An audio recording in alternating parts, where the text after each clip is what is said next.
Baik, kita lanjut ke materi selanjutnya. Semoga kalian paham sama apa yang Ibu jelaskan di materi sebelumnya ya. Sekarang kita lanjut ke asas Black. Nah, asas Black ini apa? Ini adalah tentang hukum kekekalan energi. Karena kalori yang sudah kita bahas sebelumnya, dia adalah energi ya. Dan ingat, kalian tahu bahwa energi itu bersifat kekal, tidak hilang begitu saja. Nah, berlaku hukum kekekalan energi ya. Di sini pun sama. Asas Black itu mengatakan tentang kekekalan energi. Apa katanya? Nah, contohnya itu kita taruhlah di sini misalkan ada sebuah benda, kita misalkan di sini adalah air ya. Airnya adalah air hangat yang bersuhu 100 derajat, kemudian dia dicampur dengan air yang berbeda, yaitu air dingin yang bersuhu 20 derajat Celcius. Maka apa yang terjadi? Mereka akan bergabung menjadi masih tetap air memang, tetapi mungkin suhunya akan lebih dingin daripada 100 derajat, akan lebih panas daripada 20 derajat. Atau mungkin yang maksud di sini adalah air hangat ya. Nah, kenapa dia bisa terjadi air hangat? Ternyata di sini terjadi pertukaran kalor, bahwa air yang pertama yang memiliki lebih banyak kalor itu akan memberikan sebagian kalornya pada air yang dingin. Nah, berapa besarnya? Apakah sama yang diberikan dengan yang diterima? Oke, misalkan kalau misalkan tadi contohnya itu adalah air yang dicampur dengan air lagi, sekarang kita berbeda zat. Kita di sini pakai es dengan air gitu ya. Nah, coba kita perhatikan. Saya punya es 50 gram di 0 derajat Celcius, kemudian dimasukkan ke dalam sebuah air yang memiliki 100 derajat Celcius dan 100 gram. Nah, apa yang akan terjadi?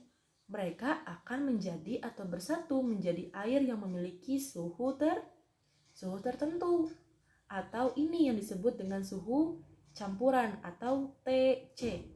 Nah, biasanya yang ditanyakan itu berapakah suhu campurannya? Berarti ini kira-kira penyelesaiannya pakai apa? Nah, jelas. Campuran dua benda yang memiliki suhu berbeda, kita menggunakan asas Black ya. Apa katanya? Asas Black mengatakan bahwa Q lepas itu sama dengan Q terima. Nah, biasanya yang melepas itu adalah yang lebih panas. Nah, kalau kita lihat, siapa yang melepas di sini? Air ya. Yang menerima berarti es. Oke, kita lihat dulu yang melepas. Kalau air, ketika dia 100 derajat Celcius melepaskan sejumlah kalornya, apa yang akan terjadi? Apakah dia akan menjadi berubah wujud? Tidak ya, tetapi dia hanya merubah suhunya saja. Mungkin bisa jadi turun ya di sini. Nah, rumus untuk merubah suhu masih ingat sebelumnya? Yaitu Q sama dengan MC kali delta T. Maka Q lepas di sini kita namakan air, kemudian Q terima di sini kita namakan es. Nah, yang digunakan adalah M kali C kali delta T. Nah, tetapi lihat yang menerima. Siapa yang menerima? Es ya. Es ada di 0 derajat. Es wujudnya padatan. Ketika dia diberikan panas, apa yang akan terjadi? Apakah dia boleh langsung melebur? Nah, di sini boleh langsung melebur ya. Kenapa? Karena dia sudah di 0 derajat Celcius. Gitu, ingat-ingat lagi tadi kurvanya saat es itu melebur menjadi air. Nah, berarti kalori yang diterima dia digunakan untuk melebur dulu ya. Yaitu rumus untuk melebur itu berapa? Q sama dengan M dikali L. Nah, apakah berubah suhunya? Ya jelas berubah. Mereka akan mencapai suhu keseimbangan atau suhu hangat mungkin ya. Nah, artinya di es itu mengalami dua peristiwa atau dua proses. Berarti bukan hanya digunakan untuk melebur atau merubah wujud saja, tapi juga berubah suhu. Maka di sini Diki terima itu ada MC delta T lagi ya. Nah, sekarang kita masukin saja angkanya. Di sini coba kita lihat Diki lepas yang di ruas kirinya dulu ya. M air berapa? 100. C air 1. Nah, coba kita perhatikan perubahan suhu Diki lepas ini. Awalnya air itu 100 derajat. Dia bergabung dengan es menjadi campuran ya berarti. Artinya dia berubah dari 100 menjadi suhu campuran. Nah, menurut kalian 100 dengan suhu campuran atau T campuran kira-kira lebih panas yang mana? Pasti yang 100 ya. Maka di sini ditulislah 100 dikurangi TC sama dengan M-nya di sini adalah MS ya, yaitu sebesar 50 dikali dengan LS yaitu sebesar 80 ditambah dengan MS-nya, karena itu dia termasuk Ki terima S, maka MS itu sebesar 50 dikali dengan, nah kita lihat lagi di sini perubahan suhunya. Perubahan suhu di S, lihat S itu awalnya 0 derajat, jadi campuran. T campuran jelas akan lebih besar dari 0 derajat. Berarti di sini ditulis TC dikurangi 0. Nah, kita langsung sederhanakan saja ya. Didapatlah 100 dikali 1 dikali 100 dikurangi TC sama dengan 50 dikali 80 ditambah 50 dikali 1 dikali TC dikurangi 0.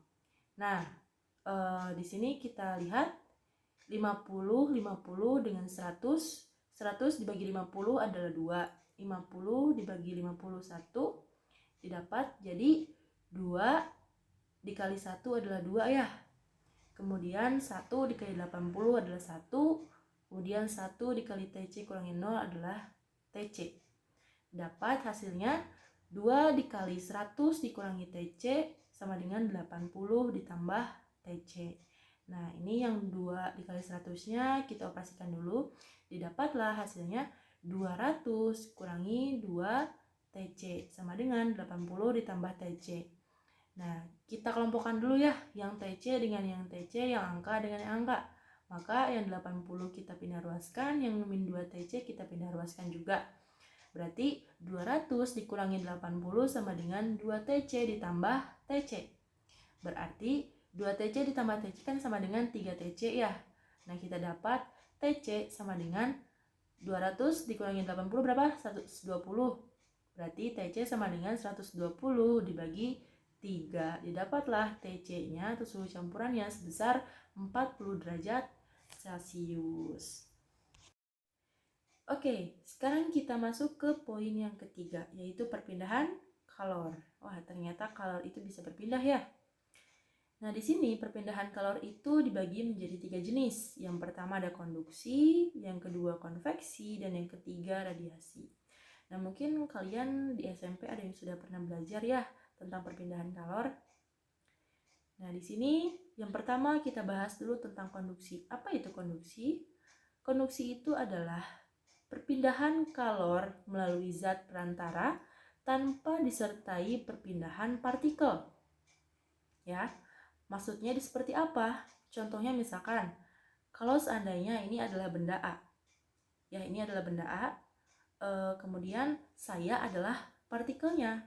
Maka saya akan mengantarkan kalor ini ke partikel yang lain. Nah, karena di sini katanya melalui zat perantara, berarti melalui partikel ya. Nah, jadi si kalor ini dia akan diestafetkan ke partikel yang ke-1, partikel yang kedua gitu. Nah, tanpa partikel tersebut mengalami perpindahan. Nah, jadi bayanginnya itu seperti permainan estafet ya.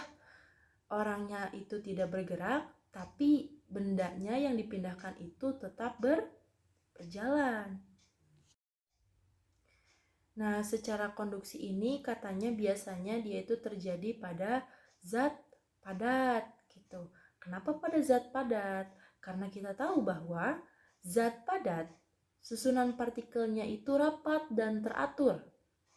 Partikelnya itu tidak bisa bebas bergerak. Masih ingat kan susunan partikel zat padat itu seperti apa? Nah, sehingga ketika dia mendapatkan panas, atau misalkan di sini adalah sebuah batang ya yang dipanaskan, ketika dia dipanaskan maka partikel-partikel yang pertama kali panas adalah partikel yang di ujungnya ya, yang dekat panasnya itu, betul? Betul. Gitu. Dia ingin menghantarkan ke partikel yang lain. Dengan cara apa? Ya berarti cukup diestafetkan saja gitu. Nah, berarti diestafetkannya bagaimana? Yaitu diestafetkannya itu dengan cara dari titik ke satu, dia diestafetkan ke titik yang kedua, ke titik yang ketiga, dan seterusnya diestafetkan tanpa dianya berpindah ya. Nah, jadi di sini yang ditanyakan berapa laju kalornya. Nah, untuk mencari laju kalornya ini, kita memakai rumus H sama dengan Q per T sama dengan K dikali A dikali delta T per L. Nah, atau saya sering memanggilnya ini dengan KTEL gitu supaya mudah menghafal dengan keterangan H di sini adalah laju kalor dengan satuan joule per second. Kemudian Q adalah besar kalor yang mengalir dengan satuan joule. Kemudian T di sini adalah lama kalor mengalir dengan satuan sekon. Kemudian K-nya ini adalah koefisien konduksi termal dengan satuan joule per meter derajat Celcius. Kemudian A-nya ini adalah luas penampang dengan satuan meter persegi. Kemudian L di sini adalah panjang benda dengan satuan meter, dan delta T perubahan suhu dengan satuan derajat Celcius. Nah, kita lanjut yang kedua, yaitu konveksi. Nah, kalau secara konveksi gimana? Melalui perantara gak? Ya, dia melalui perantara. Tapi bedanya dengan konduksi adalah dia disertai perpindahan partikelnya gitu. Contohnya kita lihat gambar ini ya. Kalau kalian melihat memanaskan air dalam sebuah bejana, misalkan di sini bejananya itu adalah dari kaca, suka kelihatan kan gelembung-gelembungnya itu naik ke atas. Nah, itu teh apa? Itu adalah pergerakan dari partikelnya. Nah, ketika dipanaskan bagian bawahnya, partikel yang pertama mendapatkan panas itu akan bergerak ke atas, memindahkan panas yang dia dapatkan ke partikel yang lain.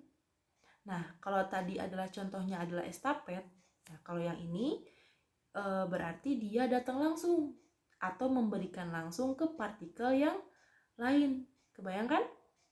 Nah, berarti berapa laju kalornya?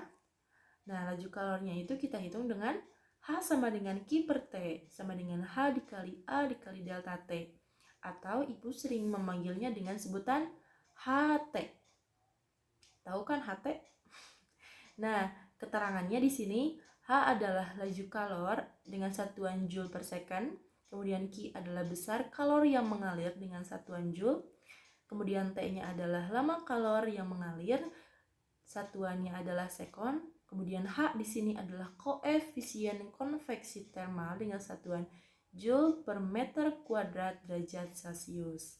Nah, untuk koefisien konveksi ini sama sih seperti konduksi, artinya kemampuan sebuah benda untuk menghantarkan panas ya. Kalau yang tadi mah di zat padat, nah kalau yang ini mah di zat cair gitu. Punya nilai sendiri gak? Punya. Ya tentunya kalian tidak perlu menghafal seperti itu. Kemudian A di sini ada luas penampang dengan satuan meter persegi. Nah, kemudian yang terakhir ada delta T, yaitu perubahan suhu dengan satuan derajat Celcius. Nah, yang terakhir ini adalah radiasi. Nah, kalau radiasi perlu zat perantara tidak? Ternyata dia tidak melewati zat perantara. Jadi gimana dong? Contohnya kita lihat gambar ya. Seperti sinar matahari yang masuk ke bumi atau menyinari bumi. Kalau kita perhatikan bumi dengan matahari itu ada zat gak? Gak ada ya. Meskipun di atmosfer itu ada gas, tetapi sebelum di atmosfer itu tidak ada zat apapun di sana. Tetapi sinar mataharinya bisa sampai ya ke bumi. Kenapa? Karena dia pancarannya secara radiasi. Tanpa ada zat pun dia bisa sampai gitu. Jadi sebenarnya mah kalau seandainya kita lihat sinar matahari itu sampai ke bumi, bukan hanya radiasi saja, tetapi dia mengalami 2 kali perpindahan kalor. Yang pertama secara radiasi dan yang kedua secara konduksi. Jadi ada juga zat gas yang menghantarkannya. Seperti itu. Nah, berarti berapa laju kalornya? Nah, laju kalor untuk radiasi ini H sama dengan Q per T sama dengan E dikali A dikali tau dikali T pangkat 4. Di mana E di sini adalah emisivitas bahan dengan benda hitam itu adalah jumlah emisivitasnya adalah 1, kemudian benda putih itu adalah 0. Kemudian tau di sini adalah konstanta Boltzmann. Ya, konstanta Stefan Boltzmann sebesar 5,67 dikali 10 pangkat negatif 8 watt per meter persegi Kelvin pangkat 4. Kemudian T-nya di sini adalah perubahan suhu. Nah, kalau T di sini itu adalah Kelvin ya, bukan derajat. Oke, supaya lebih paham kita masuk ke contoh soal. Yang pertama, sepotong logam memiliki luas 50 cm persegi dan panjang 200 cm. Nah, koefisien konduksi termal itu dia sebesar 0,24 kalori per meter derajat Celcius. Apabila selisih suhu antara kedua ujung batang 100 derajat Celcius, berapakah jumlah kalor yang mengalir pada logam selama 5 menit? Nah, diketahui di soal katanya di sini A-nya itu adalah 50 cm persegi ya.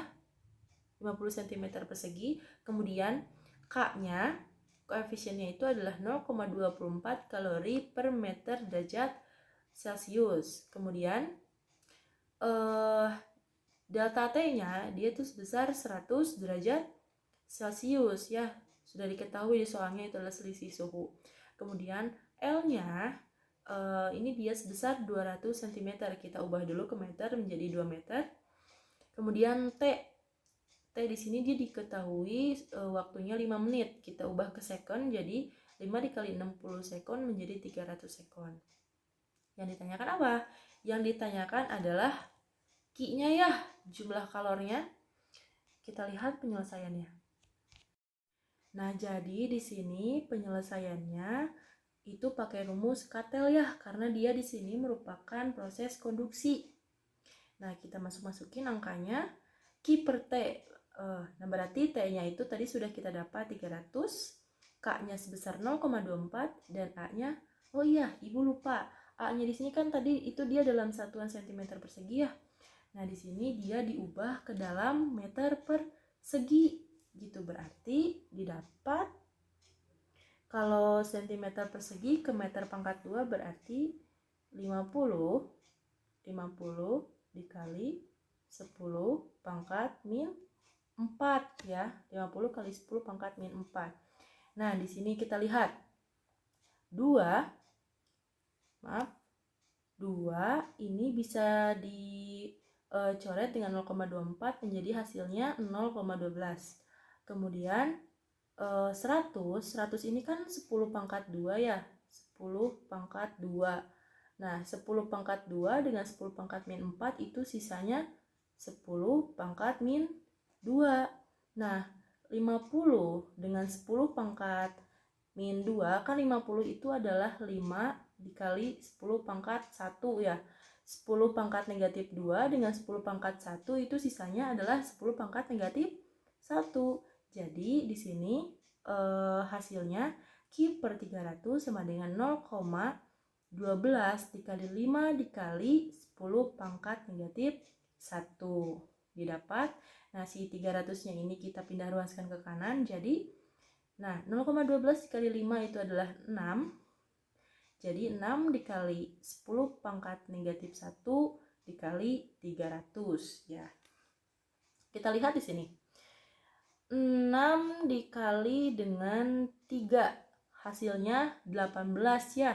Kemudian 10 pangkat 1 dengan ini 0 yang 300 itu adalah 100 ya. Berarti 10 pangkat negatif 1 dengan 10 pangkat 2 itu sisanya jadi 10 pangkat 1 ya. Jadi kita dapat Q sama dengan 18 dikali 10. Hasilnya Q sama dengan 180 kalori.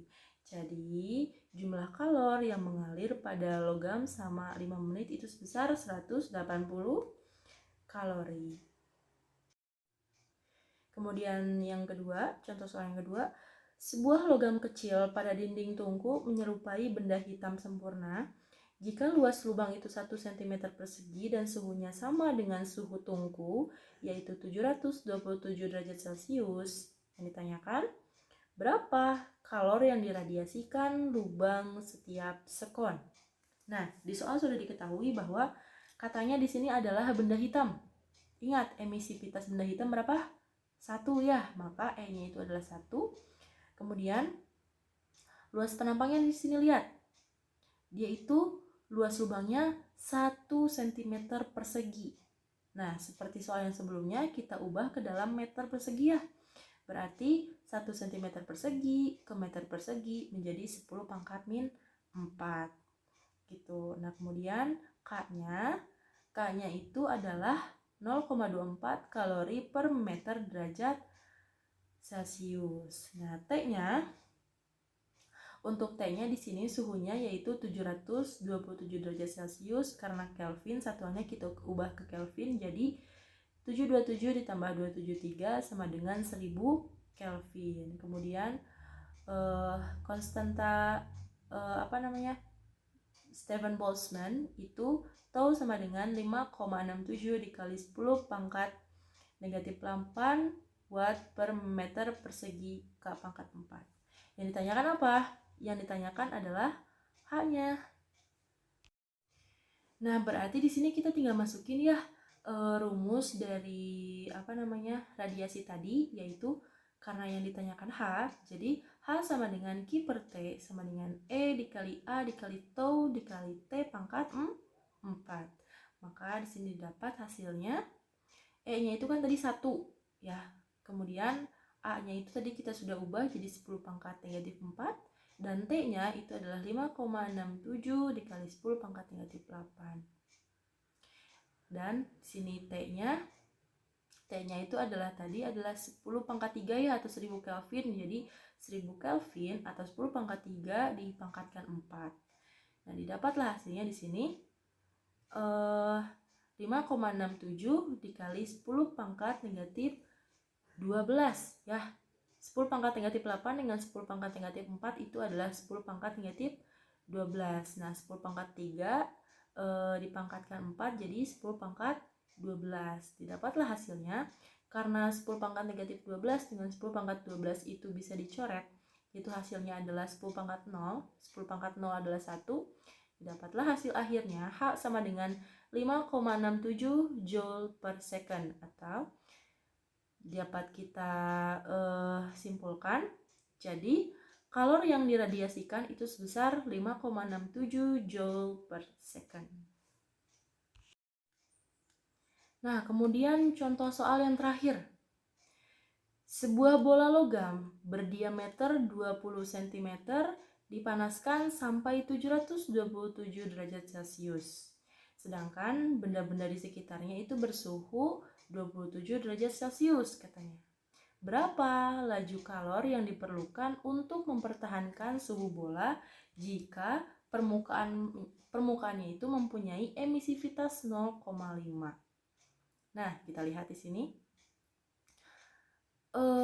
Sebuah bola logam berdiameter 20 cm, berarti diameternya itu 20 cm. Kalau diameter 20 cm berarti jari-jarinya itu adalah 10 cm ya. Atau 10 pangkat negatif 1 meter gitu. Karena kita harus diubah ke dalam meter satuannya. Kemudian luas penampangnya karena dia bola. Nah, luas bola apa? 4VR kuadrat ya. Jadi 4 dikali 22/7 dikali R-nya itu tadi R-nya itu tadi kita sudah dapat 10 pangkat negatif 1 dipangkatkan 2 didapat 4 dikali 22/7 dikali 10 pangkat negatif 2.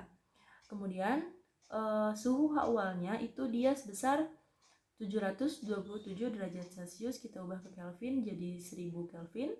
Kemudian suhu yang terakhir kita ubah ke Kelvin juga, 27 derajat Celcius ditambah 273 itu sama dengan 300 Kelvin. Kemudian emisivitasnya atau nilai E-nya kita dapat di soal adalah 0,5 dan konstanta Boltzmann-nya 5,67 dikali 10 pangkat 8 watt per meter persegi K pangkat 4.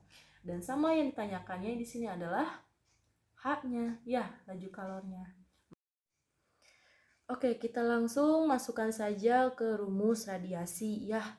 Dimana rumus radiasi di sini adalah H sama dengan Q per T sama dengan E dikali A dikali tau dikali T1 pangkat 4 dikurangi T2 pangkat 4. Dimana tadi yang emisivitasnya kita sudah ketahui di soal adalah 0,5 ya. 0,5 kita ubah ke pecahan supaya mudah, jadi setengah dikali 4 dikali luasnya itu tadi sudah kita dapat yaitu 4 kali 22/7 dikali 10 pangkat negatif 2. Kemudian konstanta Boltzmann-nya 5,67 dikali 10 pangkat negatif 8. Dan suhu awalnya tadi sudah kita ubah jadi 1000. Jadi ini 1000 pangkat 4 dikurangi 300 pangkat 4. Nah, di sini kita lihat 2 dengan 4 bisa coret ya. Jadi hasilnya ini adalah 2. Nah, kemudian 1 dikali 2 adalah 2, 2 dikali 22 adalah 4 ya. Didapat 44/7 dikali 10 pangkat negatif 2 dengan 10 pangkat negatif 8, jadi 10 pangkat negatif 10. Nah, jadi H sama dengan 44/7 dikali 5,67 dikali 10 pangkat negatif 10 dikali 1000 pangkat 4 itu adalah 10 pangkat 12 dikurangi 300 pangkat 4 adalah 81 kali 10 pangkat 8. Nah, di sini 44/7 dikali 5,67 didapat 35,64 dikali 10 pangkat negatif 10. Nah, di sini kita samakan pangkatnya ya, supaya bisa dioperasikan. Jadi 10.000 dikali 10 pangkat 8 dikurangi 81 dikali 10 pangkat 8. Didapat H sama dengan 35,64 dikali 10 pangkat negatif 10 dikali 9919 atau 9919 dikali 10 pangkat 8. Didapatlah hasilnya H sama dengan 353513,16 dikali 10 pangkat negatif 2. Nah, 10 pangkat negatif 2 ini didapat dari 10 pangkat negatif 10 dikali dengan 10 pangkat 8. Seperti itu. Didapatlah hasil akhirnya H sama dengan 3535,1316 Joule per second. Jadi, laju kalori yang diperlukan untuk mempertahankan suhu bola itu sebesar 3535 kali 1316 Joule per second. Oke, alhamdulillah materi di bab suhu dan kalori ini kita sudah selesai ya. Terima kasih atas perhatiannya. Assalamualaikum warahmatullahi wabarakatuh.